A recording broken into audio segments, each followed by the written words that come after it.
I could go way back and, had mononucleosis in college that left me with fatigue from then on. And sometimes I was so tired, I'd be like walking with someone. I was embarrassed to say I need to stop. So I'd say, oh, look, those flowers there or something. I would find ways of trying to rest.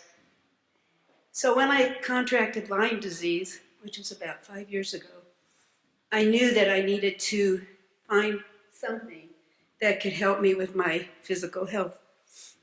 And a friend of mine suggested to come to a Qigong retreat, and she'd been a very special friend who was always knowing exactly the right direction to go, so I came.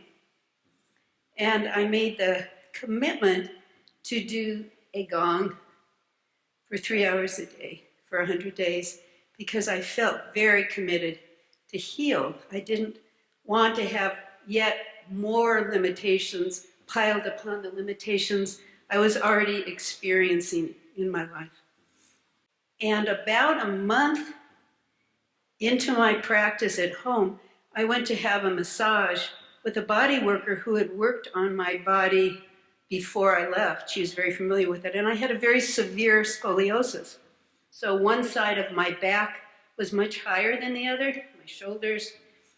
And so she massaged me on my back, told me to turn over. I turned over and she went, ah, like that. And I said, what's the matter? She said, your back is flat. So I came to Qigong for my Lyme disease, and the first thing that happened was my scoliosis straightened. And a couple of doctors said that was impossible, but it happened. What can I say?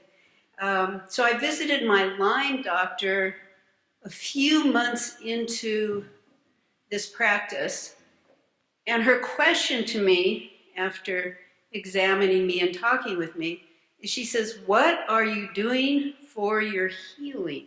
What is happening for you is far beyond anything that I've been offering you. I'm moving on in my aging process, and yet I have more energy now than I did probably 20, 30 years ago. So a lot to that. But not to neglect the emotional, spiritual side of this. So yes, the body, the mind is calmer, I'm happier, I'm less reactive, all of those kinds of things that have happened. It feels like from that kind of connection, I can be so much more loving to my body as I practice and feeling more loving to everyone else.